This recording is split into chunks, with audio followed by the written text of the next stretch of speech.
What's up, my friend? Welcome to this amazing day, my friend. You gotta feel it, my friend. This day is for you, my friend. Listen at this, right? This is the day that the Lord has made. And we shall rejoice and be glad in it, my friend. I'm so happy for you. I'm so thankful that you made the cut, but you got to be thankful for yourself, my friend.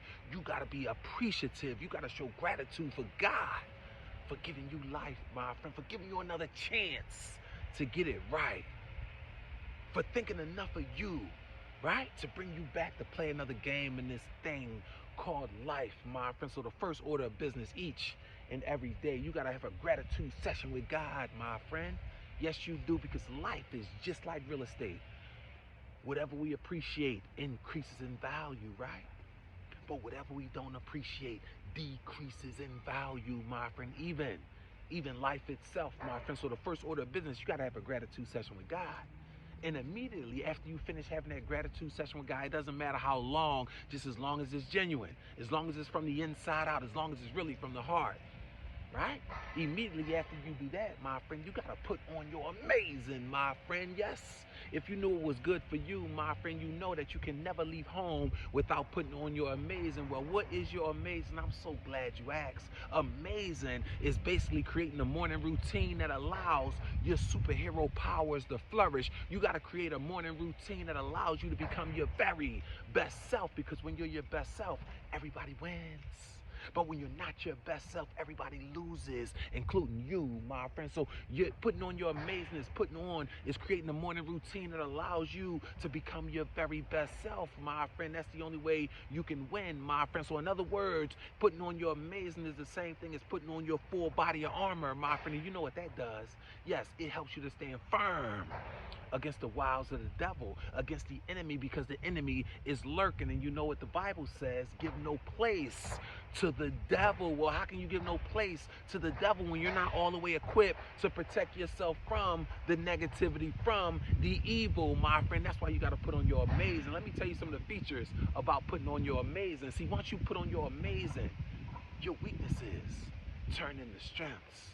See, once you put on your amazing, your fears become faith. Once you put on your amazing, your vision becomes impeccable, my friend. Your vision becomes x-ray, my friend. Your third eye, bling bling, is wide open and all your senses are fully awakened, my friend. You can now see the forest through the trees, my friend. No more blind spots, my friend. No more forks in the road, my friend. That's the thing. Once you put on your amazing, you are now ready to win the day. That's your willingness to get uncomfortable so that you can eventually get comfortable and win. Because we all must first get uncomfortable in order to get comfortable. You got to be battle tested before you get to win the battle, even before you get to venture into the battle, because God's blessings can't come back to him void. So he got to make sure you equipped and ready to handle whatever he give you before he give it to you, my friend. You got to be ready, right? See, it's almost like Clark Kent walking into the phone booth as Clark Kent, but walking out, he don't come out the way he came in. He comes out as Superman with all power, and the only thing he did was put on his amazing, but now he has superhero powers. But there's another part. You got to create the conditions to allow your powers to flourish.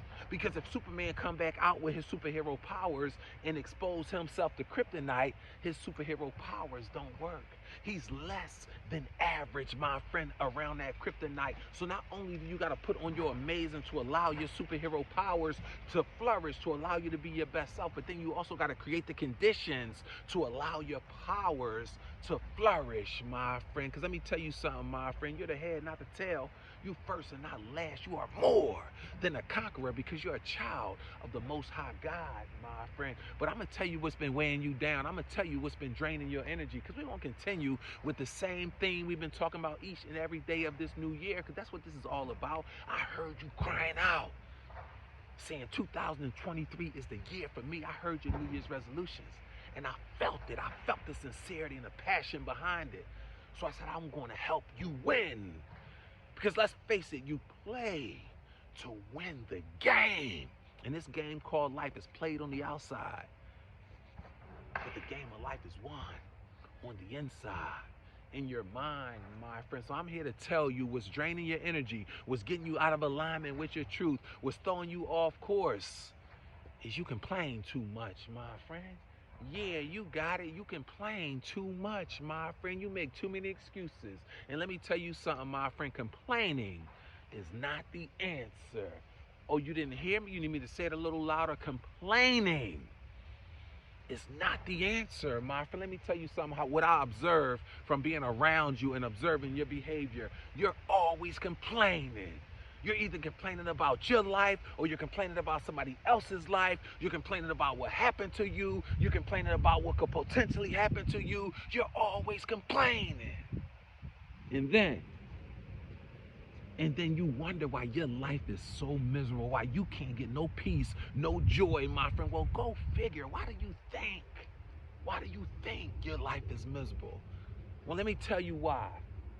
Each and every time you complain, you lose a little power.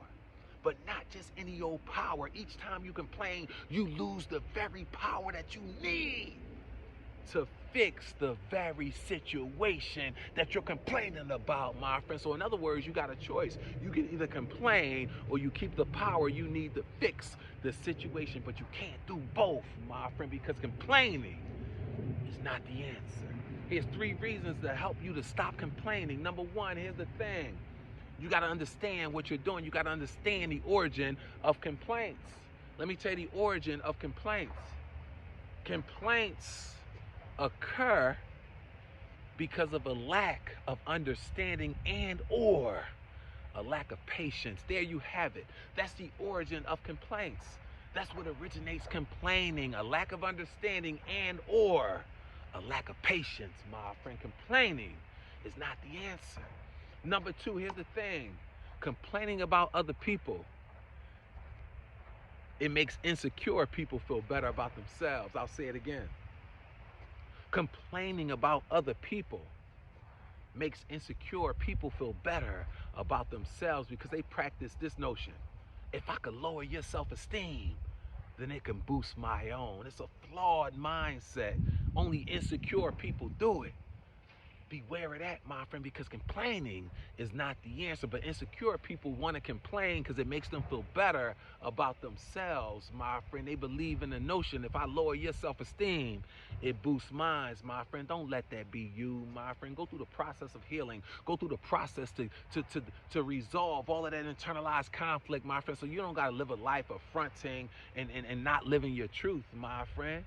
Do the hard work so you can be who you're supposed to be, my friend. In other words, be willing to get uncomfortable so you can get comfortable, my friend. And number 3, here's the thing. You got to develop a greatness mindset.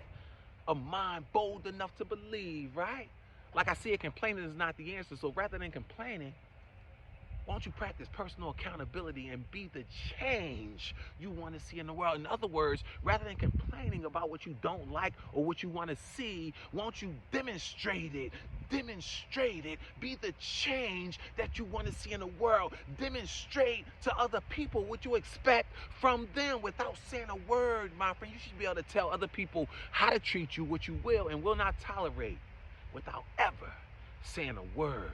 They should be able to pick it up through the content of your character, my friend. This thing is all about character, leadership, personal accountability to the core, my friend. Like I said, complaining is not the answer. And besides, you shouldn't complain. You know why? Because you were born to be great.